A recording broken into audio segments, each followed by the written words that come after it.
Welcome to JM Students Edition. In the video, we will talk about the 12th Standard Accountancy, Chapter 3, Sum number 20. Sibi and Manoj are partners in the firm. Sibi is to get a commission of rupees 20% of the net profit before charging any commission.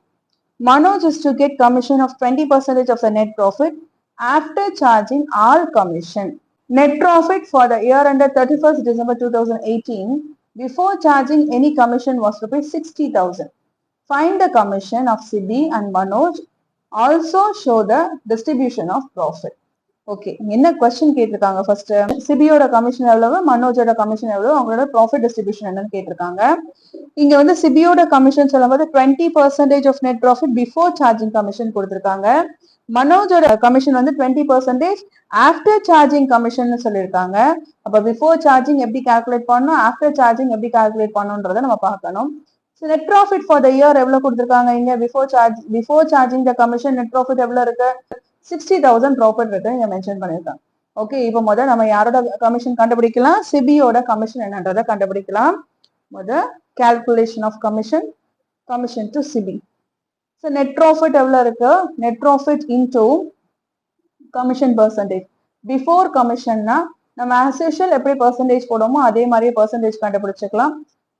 Commission net ப்ராஃபிட்ல இருந்து தான் அவங்களோட commission. இப்போ 60,000 into 20% calculate பண்ணா நமக்கு 12,000 கிடைக்குது. அப்போ சிபியோட commission வந்து எவ்வளவு, 12,000, ஏன்னா பிஃபோர் கமிஷன் அதனால. அடுத்தது கமிஷன் டு மனோஜ். இப்ப மனோஜுக்கு கமிஷன் கண்டுபிடிக்கணும். ப்ராஃபிட் எவ்வளவு இருந்தது, 60,000 ப்ராஃபிட் இருந்தது. இந்த 60,000ல இருந்து நம்ம முதல் சிபிக்கு எவ்வளவு கமிஷன் கொடுத்தாச்சு, 12,000 கொடுத்தது போக மீதி இருக்கிறதா இல்லையா. அப்போ 60,000 மைனஸ் 12,000 போட்டா இப்ப நெட் ப்ராஃபிட் எவ்வளவு இருக்கு, 48,000 தான் நெட் ப்ராஃபிட் இருக்கு. இந்த 48,000ல அவங்களோட கமிஷன் வந்து ஆஃப்டர் சார்ஜிங் கமிஷன் கொடுத்துருக்காங்க. ஸோ அப்போ ஆஃப்டர் சார்ஜிங் கமிஷன் வந்து 48,000 of net profit. After charging கொடுத்ததுனால இங்க நம்ம இதை எப்படி கண்டுபிடிக்கணும்னா 48,000 இன்டூ இதுவும் 20% தான். அப்போ 20 டிவைடட் பை 120 போடணும். ஆஃப்டர் சார்ஜிங் சச் கமிஷன் கொடுத்தாலே அந்த 20% என்ன பண்ணணும், அந்த நம்ம 100ஓட ஆட் பண்ணி 120ன்னு எடுத்துக்கணும். சப்போஸ் 10% கமிஷன் கொடுத்திருந்தா நம்ம ஆஃப்டர் சார்ஜிங்ல 10 டிவைடட் பை 110ன்னு எடுத்துப்போம்.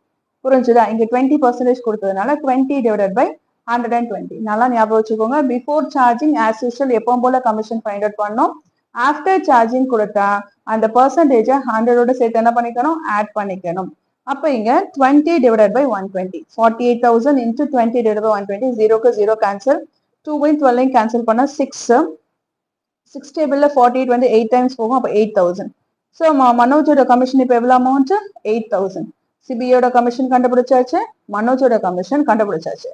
அடுத்து என்ன கொஸ்டின் கேட்டிருக்காங்க இங்க, find the commission of CB and Manoj and also the distribution of profit. இப்போ அவங்களோட ப்ராஃபிட் டிஸ்ட்ரிபியூஷன் எவ்வளோன்னு சொல்லியிருக்காங்க.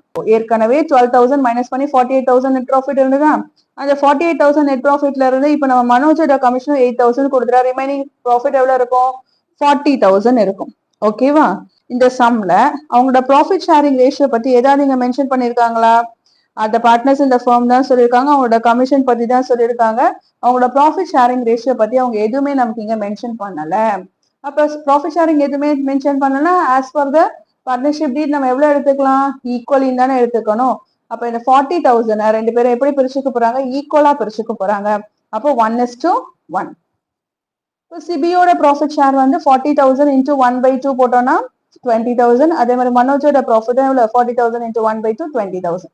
சிபிக்கு 20,000, மனோஜ் 20,000. இப்போ இந்த சம்ல ஜர்னல் என்ட்ரின்னு கேட்டிருந்தாங்கன்னா நம்ம ஜர்னல் என்ட்ரி எழுதலாம். பட் ஆனால் இந்த சம்ல என்ன கேட்கல, ஜர்னல் என்ட்ரி நமக்கு கேட்கல. ஆனால் ஜர்னல் என்ட்ரி எழுதணுன்ற அவசியம் இல்லை. That's it. தேங்க்யூ.